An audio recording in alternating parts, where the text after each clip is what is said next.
You will hand over the new house to my parents, or else we're done, Angie? Tom's words hit me like a ton of bricks. Standing in our small rented house, I could hardly believe what I was hearing. The previous night of restless sleep and crying twins made me rub my tired eyes. You think you can bully me into submission? Think again.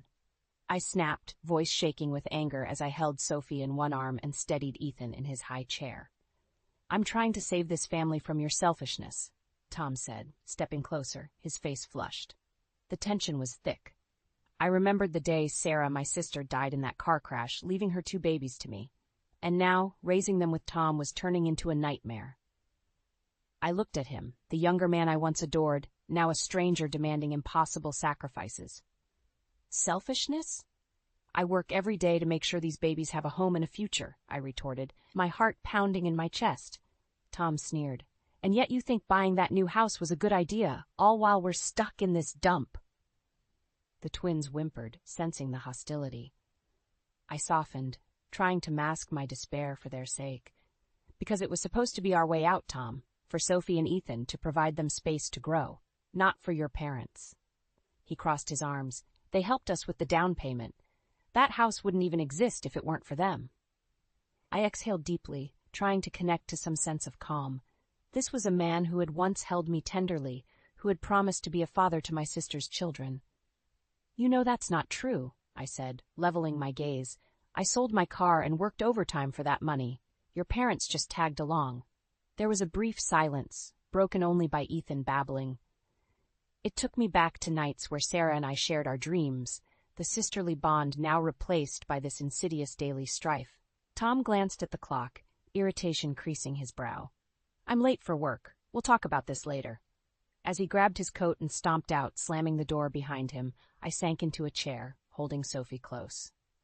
The sudden tragedy that brought these twins under my wing had stripped life of its former simplicity. Sarah's laughter, her plans for the future with her kids now seemed like distant echoes. Mama, mama, little Sophie mumbled, tugging at my shirt. I forced a smile. Yes, sweetheart, I'm here. It was hard to mask the brewing storm inside. The day Tom and I met, he was a breath of fresh air, a promise of support in raising Sarah's twins. But now, his demands and his parents' overbearing nature threatened the fragile life we were building. Briefly, I thought back to Sarah, her vibrant energy and unyielding spirit. She wouldn't have let anyone overshadow her dreams. I could almost hear her encouraging me to stay strong. But confronting Tom meant facing a war on multiple fronts, his domineering parents, and perhaps the love that was supposed to bind us. I sighed, cradling Ethan, who was dozing off. We'll figure this out, my loves, I whispered to the twins. I won't let anyone take away what belongs to us. As I started preparing breakfast, chopping vegetables with determined strokes, I knew this battle was far from over. Tom's words echoed in my mind, but they fueled a fire within me. For Sophie and Ethan, I had to stand my ground, no matter the cost. Tom's footsteps echoed outside as I sat at the kitchen table with a cup of coffee. I tried to push our argument away, focusing on the day ahead. Raising twins in this cramped space was a daily challenge, but I kept my hope alive with the thought of our new house. The door creaked open, and Tom's parents, Helen and Richard, walked in unannounced. Helen's eyes scanned the living room judgmentally as she set her purse down. Why waste time keeping this place tidy, Angela? She asked, her tone sweet but condescending. I forced a smile. Good morning, Helen. Richard, can I help you with something? Helen ignored my question and picked up Ethan, who was playing with a toy on the floor. You can't handle this alone, Angie. You need help, real help. Richard nodded in agreement, his face stern. Tom said you're still against moving into our house. Because we need our own space, I replied, trying to keep my tone civil. It's important for Sophie and Ethan to have stability. Helen scoffed. Stability? In this dump? We have a large house with plenty of space. Plus, we know how to raise children. Isn't that right, Richard? Absolutely, Richard said. Plus, this isn't about you. It's about the children needing a proper home. I sighed, holding Sophie close. I appreciate your offer, but we need to make our own decisions. This situation is temporary. We'll move into the new house once it's ready. Helen's smile vanished. That house should be ours. You're being stubborn and selfish, Angela. The insult stung, but I held my ground. I will do what's best for Sophie and Ethan. If Tom thinks your house is better, that's something we need to discuss. Helen's face hardened. Discuss it with Tom? You mean let him order you around? Follow his lead or risk your family falling apart? Is that what you want? I want what's best for the twins, I replied, feeling my voice waver slightly. We need to maintain our family unit, not break it apart under pressure. Helen and Richard exchanged glances. They weren't used to resistance. We'll see about that, Richard murmured as they gathered their things and marched out. The door closed, leaving a heavy silence. Later that evening, Tom sat at the kitchen table, looking more worn out than usual. I placed a plate of reheated lasagna in front of him. We ate in silence until I finally spoke. Your parents came by this morning. They want us to move in with them again. Tom put down his fork and sighed. It would solve a lot of our problems, Angie. We can't keep living like this. Moving in with them will create more problems, I said firmly. We need to focus on creating a stable environment for our children in our new house. I won't let your parents dictate our lives. Tom's eyes darkened with frustration. You don't understand. This isn't just about you. It's about making sacrifices for family. I have made sacrifices, I snapped. You think I took this all on for myself? I lost my sister. I'm raising her kids. I won't lose myself to your parents' control. He stood up abruptly, glaring at me. Then you're the one tearing this family apart. Your stubbornness will be our downfall. Fighting back tears, I took Sophie and Ethan to their room, leaving him alone with his anger. As I rocked the twins to sleep, I knew I had to stay strong. This was our fight, not just mine. For their sake, I had to make sure we built a future on our terms, not dictated by Tom's parents. Moving into Tom's parents' house felt like stepping into an unending nightmare. Boxes still unpacked, I carried Sophie into the living room, following Helen's terse instructions. Put her down there, Angie, Helen ordered, pointing to a spot on the rug. My way's better for the children, you'll see. I nodded, masking my reluctance. Richard barged in, a cigarette dangling from his lips. The sharp smell made me wince. Could we keep the smoking outside, please? It's harmful for the babies, I asked, trying to sound polite but firm. Richard glared at me. My house, my rules. Get used to it or get out. Helpless anger welled up inside me, but I stayed silent. I couldn't risk escalating things further. Instead, I stepped outside to catch my breath, looking out into the vast, manicured lawn that now felt more like a prison yard. Tom found me there, phone in hand, scrolling through messages. He looked up briefly. Everything okay? No, Tom? It's not okay, I replied, keeping my voice low. Your dad's smoking inside. It's bad for the kids. He shrugged, barely meeting my eyes. You know how he is. Just let it go. Let it go? These are our children, Tom, I shouted, unable to contain my frustration. He sighed. You need to adapt, Angie. They're offering us a home and support. Stop making everything so difficult. Stop making it. I stopped myself, took a deep breath, and just walked away. Inside, Helen had taken over the kitchen, barking orders at me while cooking a complicated dinner. Chop those vegetables. Faster, Angie. I bit my tongue and focused on the carrots, feeling her eyes bore into me. Sophie and Ethan, seated in high chairs, seemed more fussy than usual, probably picking up on the turmoil around them. After dinner, Helen cornered me in the hallway. You need to understand that you're under our roof now. You better pull your weight. Do you think I'm not contributing? I asked, trying to keep the venom out of my voice. Raising 2 children, maintaining a job as a graphic designer, that's not enough? Helen's face twisted in anger. You're disrespectful and ungrateful. Tom deserves better. As she walked away, my hands trembled from restrained rage. There were no allies here, no sanctuary. I was a prisoner behind every smiling face and condescending remark. That night, I found Tom in our room, lying on the bed with his eyes closed. We need to talk, I said, shutting the door behind me. He sat up slowly. About what now? This situation. It's intolerable, I said, voice cracking. Your parents overstep every boundary. We need to leave. Tom frowned. Leave? To where? You know we can't afford another place right now. We have the new house, I reminded him, heart pounding. He shook his head. Not without my parents' help, and you're the one who drove them away. My patience snapped. No, Tom. You've allowed this to happen. You've let them control every aspect of our lives. This isn't what we signed up for. He stood, towering over me. Maybe you're not cut out for this family, Angie. A tear escaped my eye, but I wiped it away quickly.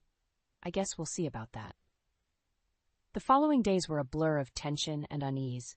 Helen's constant criticisms, Richard's smoking, Tom's indifference, it all built up like pressure in a boiling pot. I knew I couldn't allow this toxic environment to poison Sophie and Ethan's upbringing. Every moment in this house strengthened my resolve. I had to find a way to break free, no matter the cost. Every day felt like a test of endurance.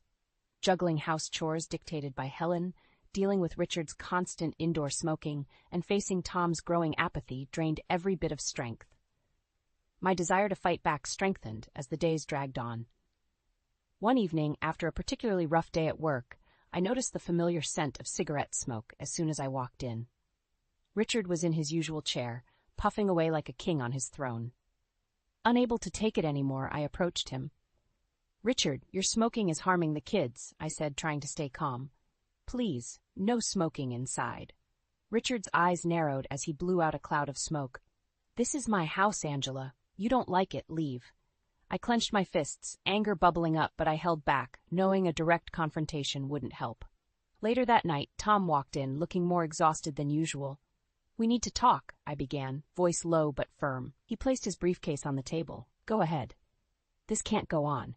Your parents control everything, and it's hurting Sophie, Ethan, and me," I said, barely keeping my frustration in check. Tom sighed, rubbing his temples. "You always make it sound so dramatic, Angie. They're just trying to help." "Help by suffocating any sense of independence we have? By disregarding our children's health?" My voice rose despite my attempts to stay calm. Tom stood up straight, eyes cold. "You're overreacting again. Maybe you just can't handle being part of a real family." "Is this what you call a real family? Because it feels like a prison," I retorted, my voice breaking. He stared at me, a mixture of frustration and disappointment. "If you can't accept how things are, maybe you should leave." I couldn't believe my ears. Forcing me out instead of standing up for us? For our kids? Tom's silence was all the answer I needed. Realizing I had to take control, I turned and walked out of the room, my heart heavy but my resolve hardening. The next few days were filled with increasing tension. Helen's micromanagement, Richard's smoking, and Tom's indifference became unbearable. One evening, after Helen criticized the way I bathed Sophie, I reached my breaking point. Tom was in the living room, scrolling through his phone. I marched over. "You're letting your parents run our lives. This isn't what I signed up for," I yelled, feeling my control slip. Tom looked up, clearly annoyed. "Maybe you're not cut out for this family, Angie." For a moment, all I could do was stare at him, stunned. "You're right," I whispered finally. "I need to be somewhere I can be strong for Sophie and Ethan, and this isn't it." Packing a few bags quickly, I took the twins and headed for the door. Helen and Richard watched, whispering and smirking as I passed. Tom didn't even try to stop me. Back in our old rented house, I sat in the empty living room, feeling a mixture of despair and relief. I was breaking free from the suffocating grip of Tom's family. It was time to reclaim my life and protect my children from the toxic influences that almost tore us apart. Tomorrow, I would file for divorce. As I tucked Sophie and Ethan into their cribs, I kissed their foreheads softly. "We're going to be okay," I whispered. "Mama's going to make sure of it." With a deep breath, I looked around the empty room. It felt like home again. For the first time in a long while, I felt a glimmer of hope. We were starting over, and this time, no one would take that from us. The next morning, the quiet of the empty house was almost unbearable. Sophie and Ethan were asleep, allowing me a rare moment of peace. Sitting at the kitchen table, I dialed Tom's number, bracing myself for the inevitable showdown. "Angie," he answered, his voice thick with annoyance. "Tom, you need to know," I started, my voice shaking. "I'm filing for divorce, and I want the house back." There was a bitter laugh on the other end, one that didn't surprise me.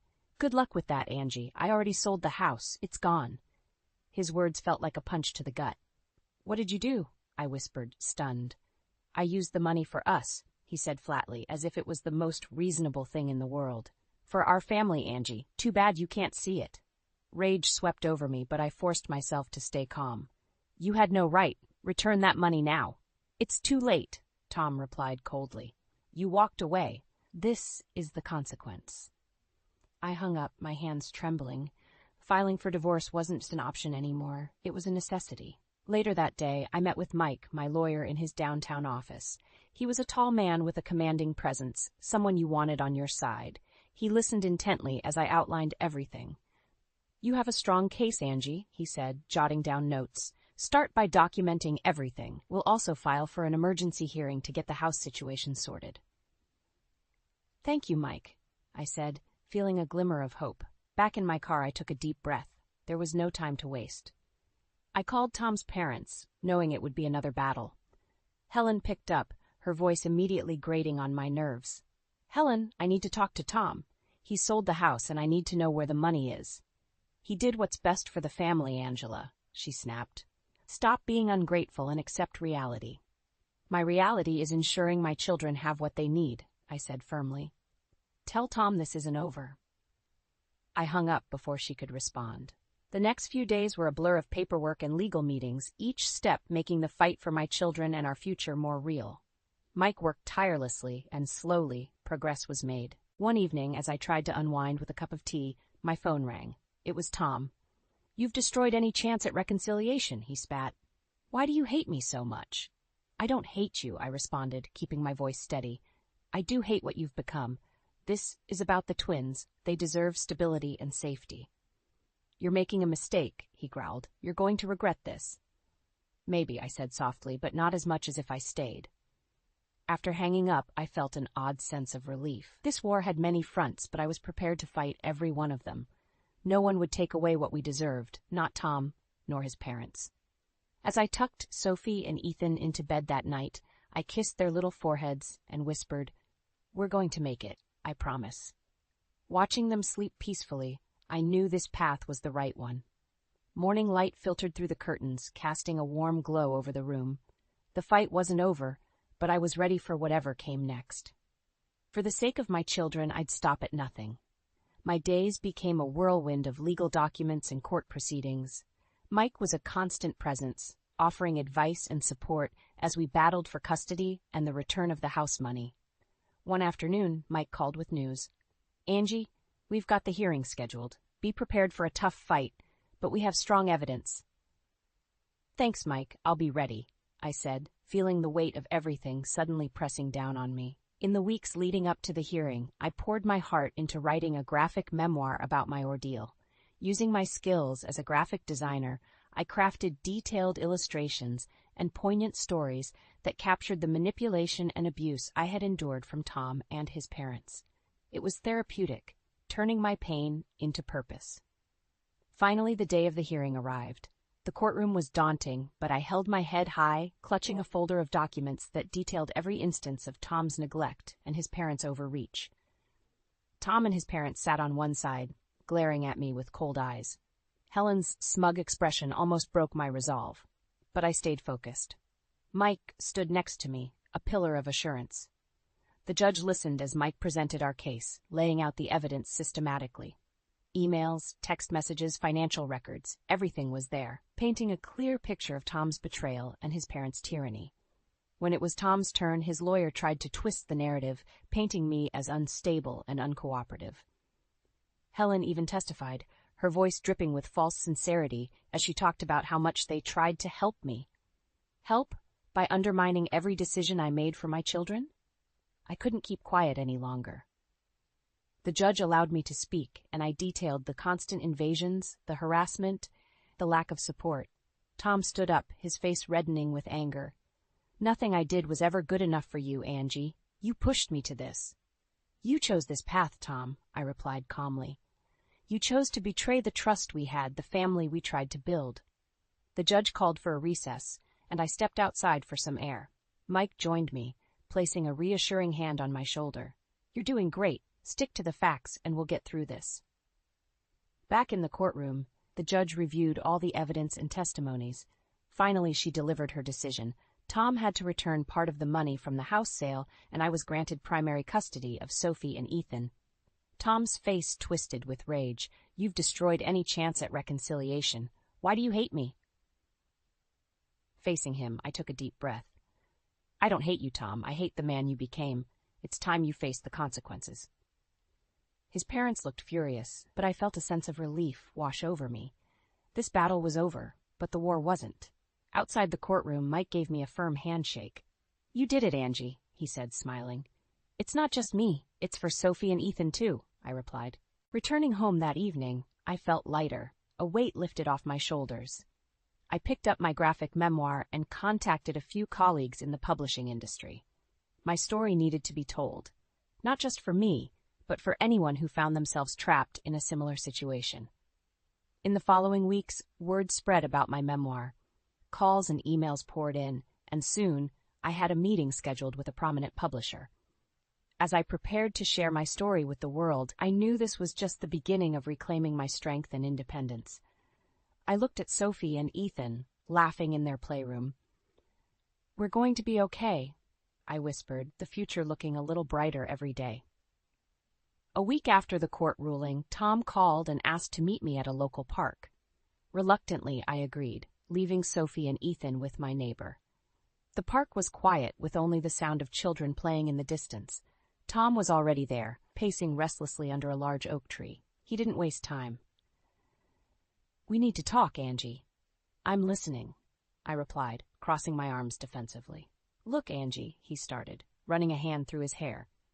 "Can't we find a way to make this work, for the sake of the twins?"